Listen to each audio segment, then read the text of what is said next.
Hi friends, మేము పెట్టే interesting videos కోసం ఇప్పుడే మా ఛానల్ని సబ్స్క్రైబ్ చేసి పక్కనే ఉన్న గంట సింబల్ని యాక్టివేట్ చేసుకోండి. అలా చేయడం వల్ల మేము పెట్టే ప్రతి ఒక్క వీడియో నోటిఫికేషన్ మీ వరకు ఈజీగా వచ్చేస్తుంది. ఇక లేట్ చేయకుండా వీడియోలో ఏం జరుగుతుందో చూసేయండి.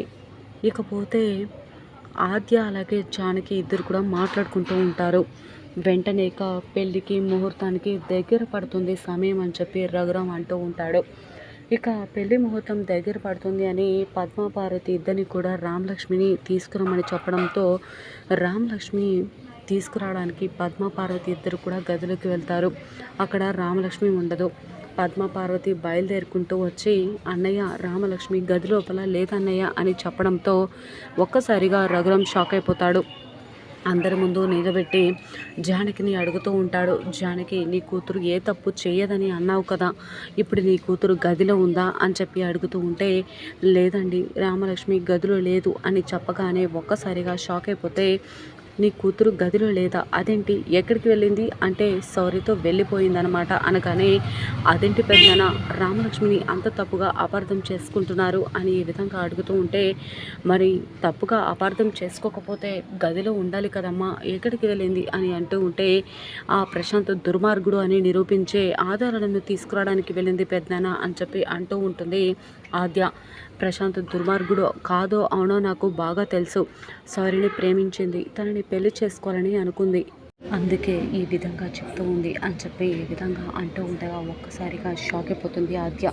మీ కూతురు మీద మీకే నమ్మకం లేకపోతే ఎలా పెద్దనా అని చెప్పి అంటూ ఉంటే, నా కూతురు మీద నమ్మకం ఉంది, తను ఏ తప్పు చేయదన్న నమ్మకం, కానీ నాకు తెలియకుండా ఏం చేసిందో అది కూడా తెలుసు అనగానే ఒక్కసారిగా ఆద్య షాక్ అయిపోతుంది.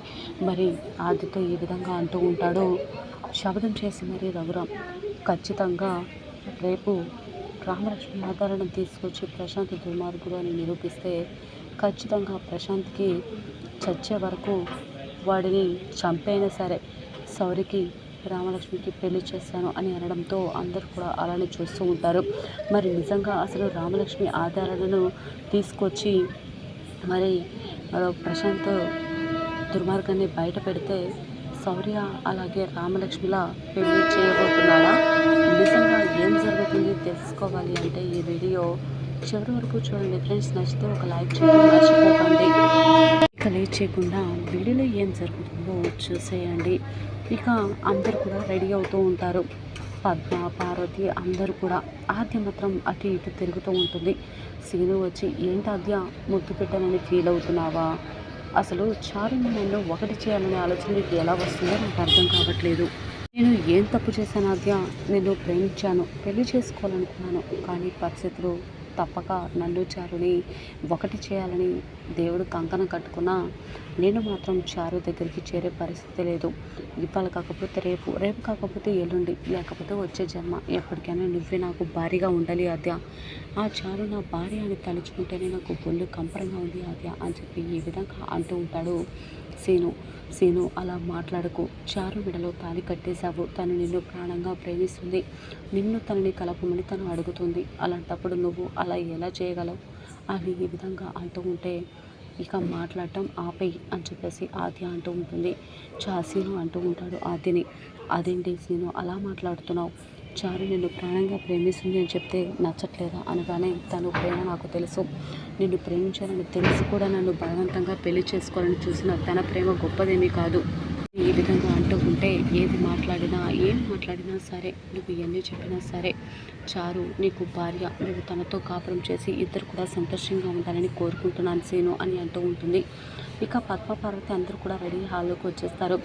బావగారు వాళ్ళు రెడీ అయ్యారు లేదో ఒకసారి ఫోన్ చేయకపోయావా అని ఈ విధంగా జానకితో అంటూ ఉంటే, ఏమండి మీరు ఒకసారి ఫోన్ చేయండి అనగానే రఘురామ్ ఇక శివరాం ఫోన్ చేసి ప్రశాంత్ వాళ్ళు బయలుదేరాలో లేదో, గుడికి వస్తున్నారో లేదో అని అడుగు అనగానే, సరే అని చెప్పేసి వెంటనే ఇక ఫోన్ చేయడంతో సరే అని చెప్పేసి ఫోన్ చేస్తుంది. చేయగానే ఒక్కసారిగా రఘురామ్ నుంచి ఫోన్ రావడంతో ఒక్కసారిగా షాక్ అయిపోతాడు ప్రశాంత్ వాళ్ళ నాన్న. ఏమైందో తెలియక అలానే చూస్తూ ఉంటారు. ఇక వెంటనే నాన్న రఘురామ్ గారి ఇంటి నుంచి ఫోను సుమరణ అనగానే ఒక్కసారిగా షాక్ అయిపోతారు. ఆధారాలు తీసుకొచ్చి నిజం చెప్పాడా అంటే ఆ సౌర్య అని చెప్పి అనుకుంటూ ఉంటారు. వెంటనే ఫోన్ లిఫ్ట్ చేస్తూ ఉంటే గడగడలాడుతూ ఉంటారు. అమ్మ ఎందుకు ఫోన్ చేస్తారు, లిఫ్ట్ చేయి అనగానే నువ్వే ఫోన్ చేయి, ఒకరికొకరు ఫోన్ లిఫ్ట్ చేయడానికి అనుకుంటూ ఉంటారు. వెంటనే ఇక ఫోన్ లిఫ్ట్ చేసి చెప్పండి అనగానే అదే నేను శివరామ్ని మాట్లాడుతున్నాను అనగానే శివరామ్ గారు చెప్పండి అని అంటూ ఉంటే పెళ్లి ముహూర్తానికి టైం దగ్గర పడుతుంది కదా, మీరు డైరెక్ట్గా గుడికి వచ్చేయండి, మేము కూడా గుడికి వచ్చేస్తున్నాం అనగానే సరే సరే అని చెప్పేసి ఫోన్ కట్ చేస్తారు. వెంటనే ఇంకా ఆధారాలు రఘురామ్ దగ్గరికి చేరినట్టు లేవు. దీనికి టైం దగ్గర పడుతుందని చెప్పి రమ్మని చెప్తున్నారు. త్వరగా బయలుదేరి వెళ్దాం పదండి, ఏది అయితే అది అవుతుంది అనగానే అమ్మ నాకు చాలా కంగారుగా ఉంది, ఖచ్చితంగా రఘురామ్ గారు నన్ను చంపేస్తారు, ఆధారాన్ని తీసుకొచ్చి ఆ సౌర్య నన్ను దుర్మార్గుడని నిరూపించేస్తాడు అనగానే వాళ్ళ నాన్న ఇదంతా ముందు రామలక్ష్మిని పాడు చేయాలని ఆలోచన రాకముందు ఉండాలిరా అని చెప్పి గట్టిగా అరుస్తూ ఉంటాడు. ప్రశాంత్ దుర్మార్గుడు అనే నిజాన్ని రామలక్ష్మి బయట పెడుతుందో లేదో పక్కన పెడితే రామలక్ష్మి వెళ్ళి శౌర్య కోసం ఎదురు చూస్తూ ఉంటుంది. శౌర్య మాత్రం ఎక్కడ కూడా కనిపించడు. ఎలాగైనా ఆధారాలు రామలక్ష్మికి ఇవ్వకుండా శౌర్యని మరి ప్రశాంత్ కుటుంబం ఏం చేయబోతున్నారు, నిజంగా మరి రఘురామ్ నిజాన్ని రామలక్ష్మి నిరూపిస్తుందనే ఆలోచన పక్కన పెడితే శౌర్యని కిడ్నాప్ చేసి రఘురామ్ కుటుంబానికి ఆధారాలు చేరకుండా ప్రశాంత్ ప్రభాస్ చేయబోతున్నారా, ఏం జరుగుతుందనేది చూడాల్సిందే.